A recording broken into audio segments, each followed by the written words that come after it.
Business on Purpose podcast. Typically, this is a really, really special day for us. It is the third month of the year, and this is the day that we do our 12-week plan live event in the low country of South Carolina, in Bluffton, South Carolina. We've done this about 9 straight times. The last 3 or 4 have been complete sellouts, where we get heroic business owners and their key leaders in a room, and we walk through some exciting, inspiring stuff, but also build out their big 12-week plan. There is no 12-week plan that is more important than this one right now. We are in the midst of coronavirus, a market meltdown in the United States and really globally. And so what I thought what I'd do is we took our 12-week plan virtual. It turns out we had over 200 people sitting in our 12-week plan live event. Typically, when we have it live, we can only have about 120 or 130. But we had people literally around the globe, both on Zoom and on Facebook Live, who had joined in, and we were able to be motivated and inspired together. And so I've taken the audio. I thought I would share it with you as a way to motivate and encourage you right now at a time where, quite frankly, we need some salt, we need some seasoning, we need some light, and we need some encouragement.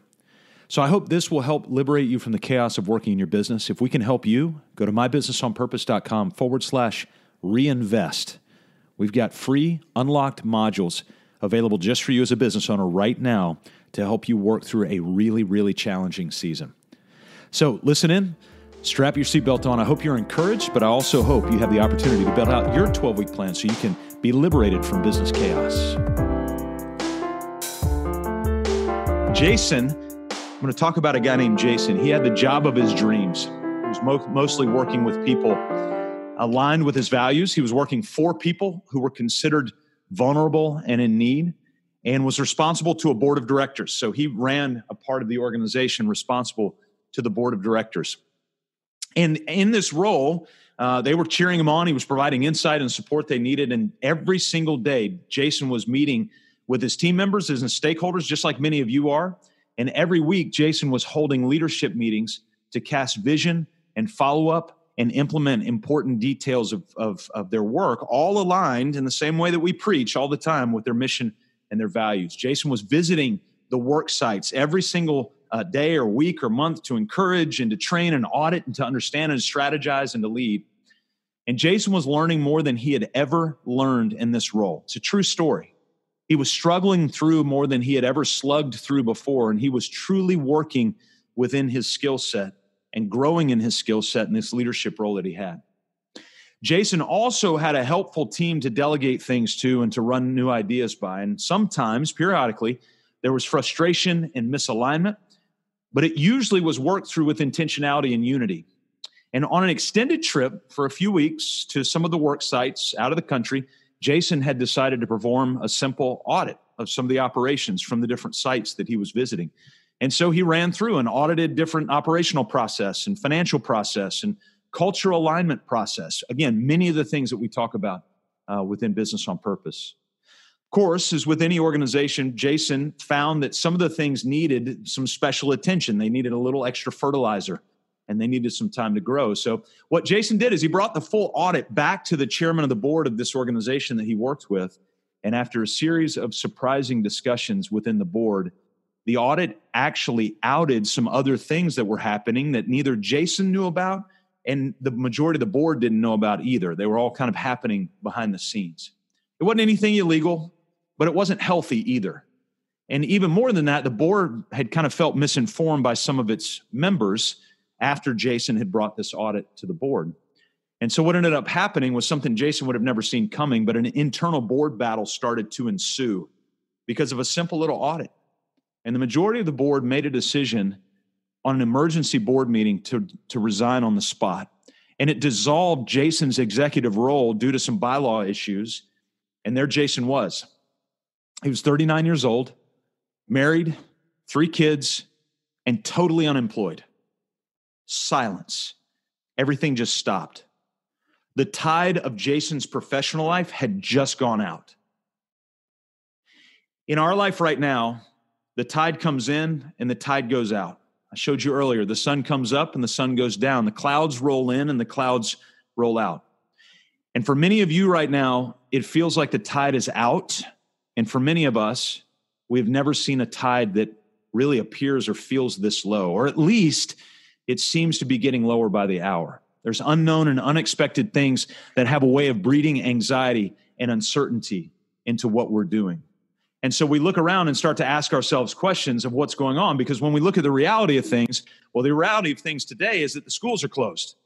And now you're the homeschool teacher, as the lady who prayed earlier is trying to juggle kids and juggle a job at home and trying to juggle relationships.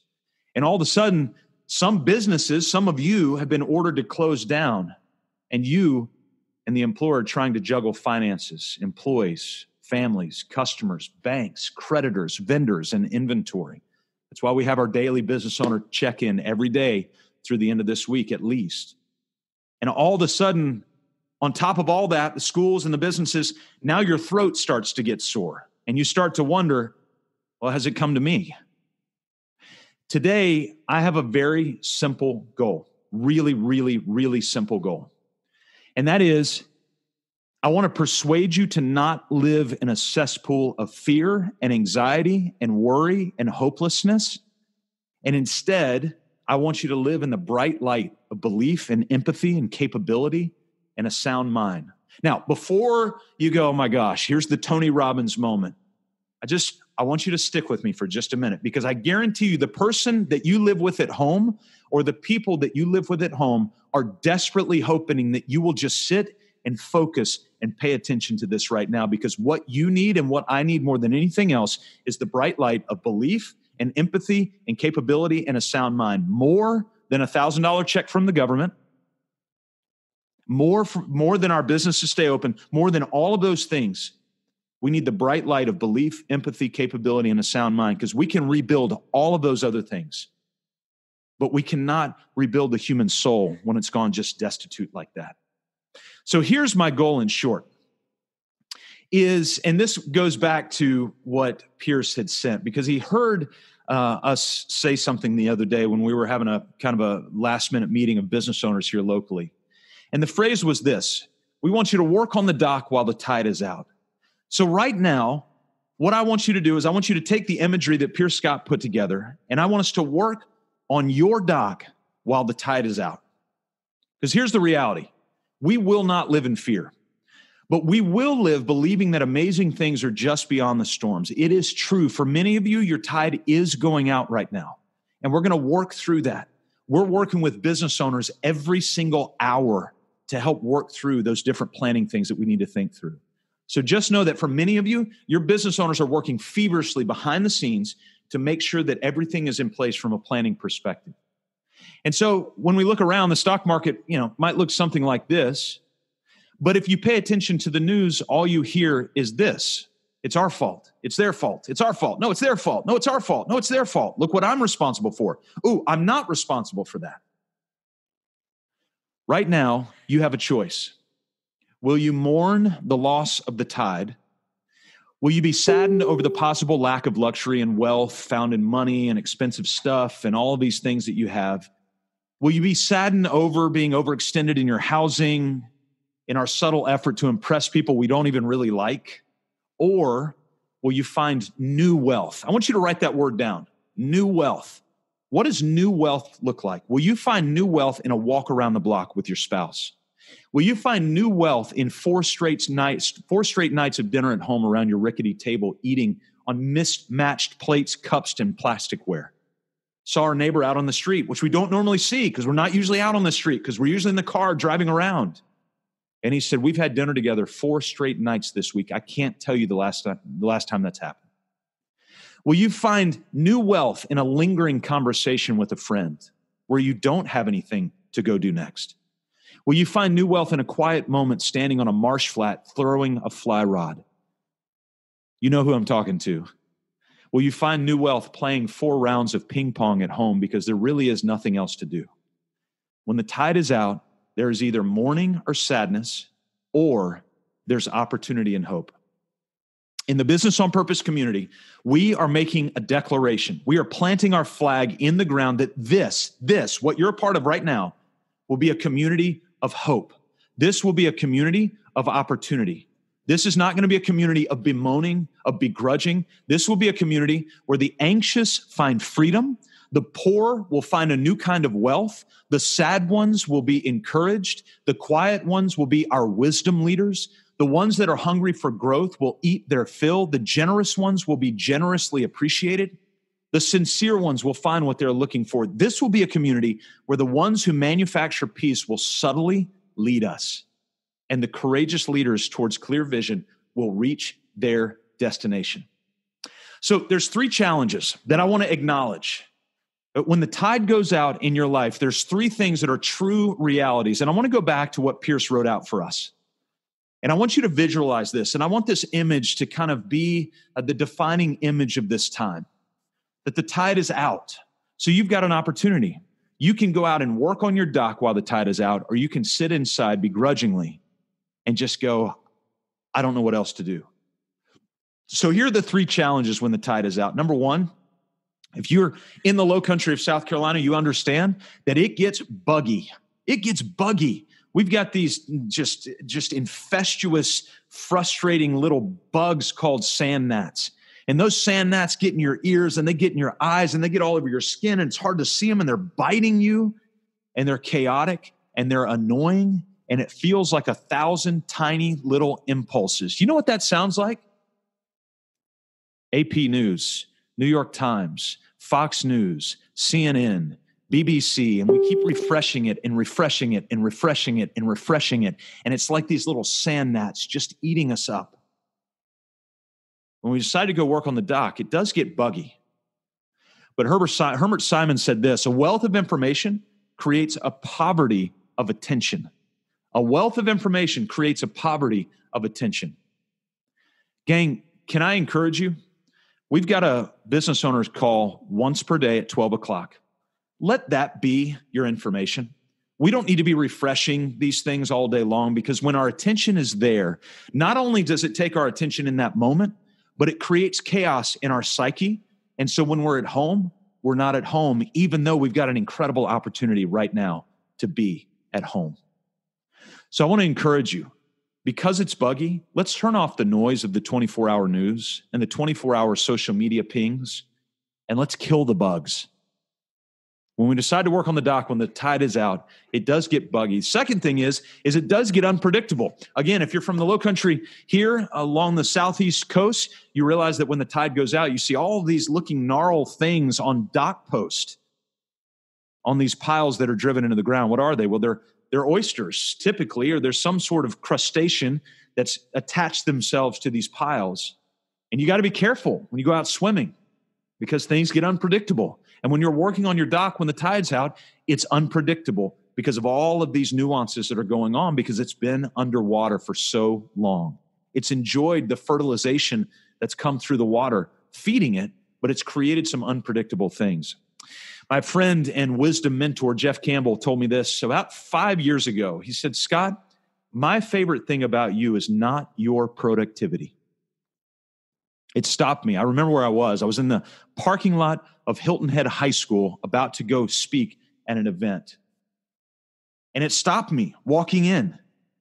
And he said, Scott, my favorite thing about you is not your productivity. He told me that 5 years ago. And it helped me to realize that it's okay to embrace unpredictable things. It's okay to live with some mud on my feet and some mud on my hands and some mud on my shirt. Some things are okay being unpredictable. This may or may not have happened to our family, but maybe the mother of this family might have said to the daughter of this family in a hotel elevator, why does it smell like a skunk in this elevator? Of which the daughter of this family went, oh my gosh. And the bystander standing in the elevator simply responded, ma'am, that's weed. Sometimes it's okay being unpredictable because you create stories out of it. You know, sometimes it's okay to be unpredictable and be in a boring conference like happened to us just a few weeks ago with some of my dear friends and some of our dear heroic business owners. And we were struggling through the conference. And just in that moment, we get an emoji texted to us from our beloved Pierce Scott, and complete shoulder laughter breaks out all over the room. But we have to hold it in because we're in a quiet place, but you can't not laugh when a banana is dancing on your phone. Many of the businesses that you are in right now were birthed out of the unpredictability of 2008 and 2009. I'm going to say that again. Many of the businesses that you're in right now were birthed in the Great Recession. And look at the beauty that's grown out of it. A pile of manure, a pile of trash that happened over a decade ago. And look what's birthed out of it. Many of your business owners have been working laboriously in the last 3 and 4 and 5 years to build a ship that can withstand the ice packs that are surrounding us right now. And many of your businesses will be able to withstand that. Some of them won't. But many businesses were birthed in that trash pile, but they've grown out through the fertilizer of that refuse into something that's really beautiful. Okay, I'll get the banana off the screen now. The third challenge is it's muddy. When we get and work on our dock, when the tide is out, it gets muddy. For those of you who don't know, pluff mud is a mixture of waste and decay. It's not just dirt. It's waste and decay from, a year or 10 years or 20 years or 100 years or 1,000 years just settling. And sometimes it smells like crap. And it even feels, not that I know what crap feels like, okay, but sometimes I think it even feels like that. When the tide of business is out, it can smell like crap and it can feel like crap because it gets muddy and it can get dirty. And for some of you, it's going to feel muddy and dirty over the next few days and weeks and months. But we're not going to let that define us. We're not going to let that breed unnecessary anxiety because there are also 3 very subtle opportunities when the tide goes out. And the first one is probably the one as a self-proclaimed introvert that I'm most excited about. Things get quiet.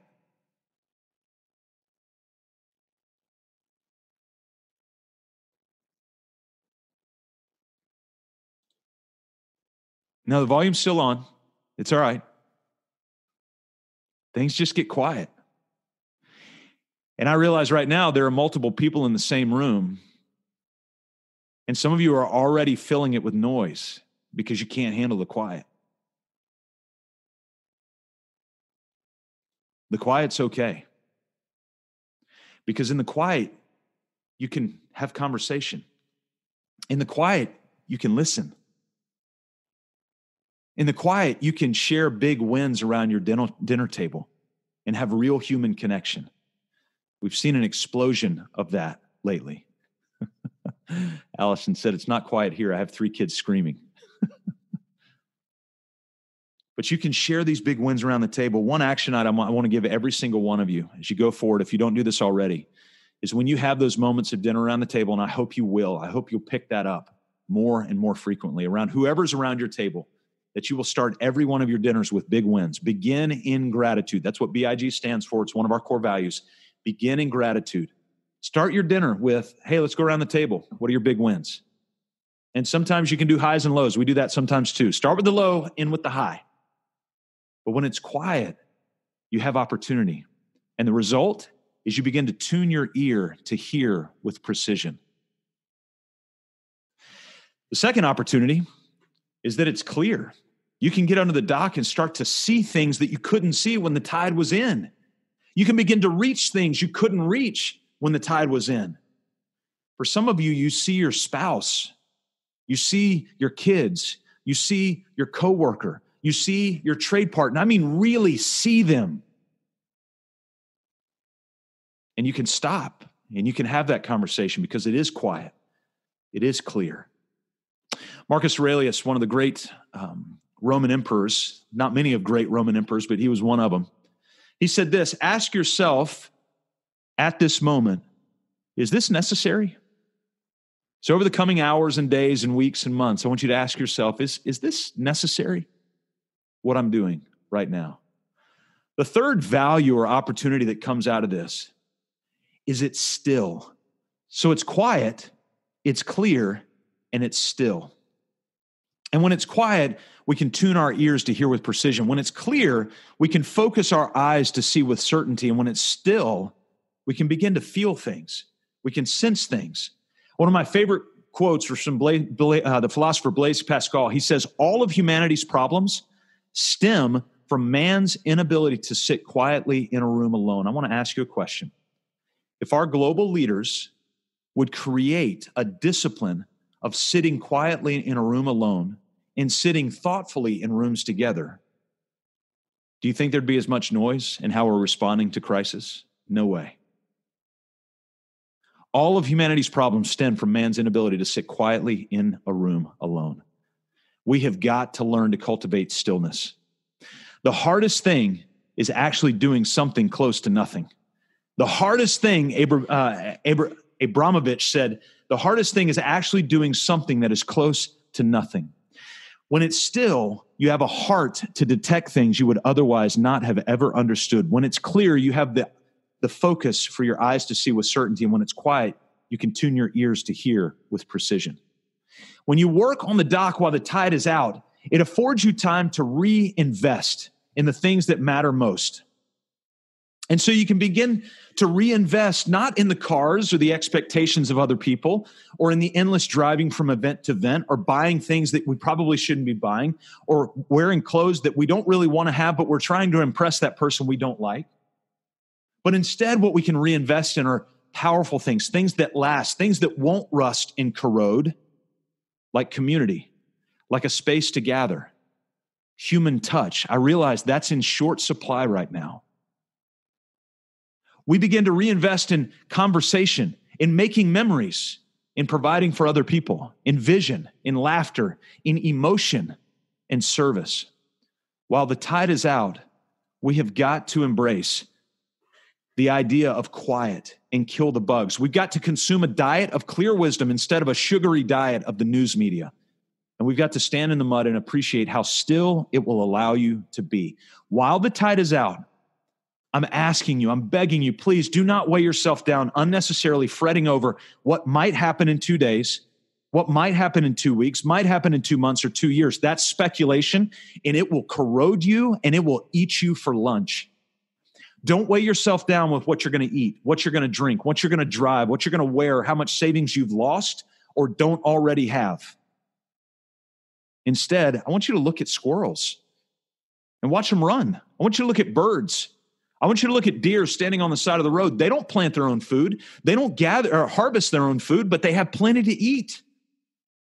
I want you to look at a blast of color from an impatient flower. Taylor should be pretty impressed that I know that. I want you to look at a blast of color from a flower on an impatient plant. The complexity of a begonia, the pop of a spring azalea, or the simple power of a lily.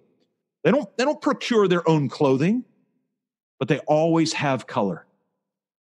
While the tide is out, and as long as you're a member of the Business on Purpose family and community, we will not waste our time on chaotic and unknown speculative doom. We're not going to do it. And you're going to feel yourself going down that path, but then we're going to pull out of that. We will not waste our time on unknown speculative doom. But instead, what we will do is we will run hard after true things and right things and lasting things, meaningful things, satisfying things, compassionate things, kind, hopeful, optimistic, progressive things, innovative things, and helpful things. We're going to do things as a community of business owners and key leaders that bring life to our soul instead of momentary satisfaction to our bank accounts. By the way, that doesn't mean you're off the hook from multiple bank accounts. For those of you who don't have that set up, Molly's on this call, so she's keeping tabs. And I don't care whether you install spray foam, sell insurance, deliver mulch, manage products, create experiences, or create a vision of the future. Whatever you do, it is your opportunity, and dare I say it's your responsibility to be an agent of transformation and liberation from chaos. But Scott, I know, I get it. But this is not going to be a community that has excuses. This is going to be a community of business owners. Gang, do you guys realize that what you do every day serves people? It's not just the doctors and the teachers and the pastors and all those awesome people and the first responders. It's you. While the tide is out, and when the tide comes back in, and it will come back in, the tide will come back in. Do not willfully wear the weighted baggage of anxiety. That baggage is sitting there. It's in a backpack. You've got the opportunity to pick it up and constantly put weight in it, put it on your back and wear it around. And you're going to weigh yourself and everybody else down. Do not have anxiety over anything. Plan thoughtfully. That's what we're here to do, and we're going to do here in just a few minutes. Plan thoughtfully for tomorrow, but we will not speculate about tomorrow. Do not be weighed down by unnecessary things that might come tomorrow. Instead, I want you to be a person and a business and a group of people who bring flavor and seasoning to the people you influence. I want you to punch darkness in the throat and bring light and hope. I want you to drive a dagger into chaos and despair by choosing courage and confidence. So while the tide is out, we will plan well for what happens when the tide comes back in, because again, it will come back. It's nature. It's how things have been set up. We will not speculate, but we will build a 12-week plan. We will not moan and grumble, but we will build a simple 12-week plan. And when news breaks tomorrow, instead of going to the sand gnat and the frustration and the annoyance of the news, we're going to go back to our 12-week plan. And when we hear that the government's done this and more cases have risen like this and this business has been forced to shut down, when we hear all that, we're not going to run. We're not going to pick up the backpack of anxiety. We're going to go back to our 12-week plan. Earlier, I told you about Jason. And where we left Jason was in a place of confusion, despair, loneliness, and not knowing what was coming for himself, his wife, and his 3 kids. Jason was facing a situation he'd never been in. Forgive me, I lied to you. His name's not Jason. Just over 5 years ago, on Friday, February 27th, 2015, I walked out of a North Texas boardroom unemployed. I was 39, married, 3 kids. And on March 2nd, 2015, on a Monday, I called Chris Dalzell and Jarrett Taylor, and we started the On Purpose Group, LLC. It's what most of you know now as our DBA of Business on Purpose. And Molly Sandman, who's on this call, sat across the bank desk and optimistically opened our bank accounts. And Chris Dalzell and Justin Harvey and Jarrett Taylor all risked a coaching fee and a long 12-hour day in a small conference room to determine their vision. And today, Business on Purpose has had the privilege of walking with hundreds of heroic business owners in over 40 countries. This is a real-time map of where our videos have been watched multiple times around the world. And all for one purpose, and that's to liberate heroic small business owners from chaos. For many of you, this time feels like chaos, and I'm begging you, I'm begging you, let me persuade you otherwise and encourage you with this. The tide is out. Now is the time to make old things new. Now is the time to work on your dock. And in the words of Michelle Williams, the eternal optimist, what does this make possible?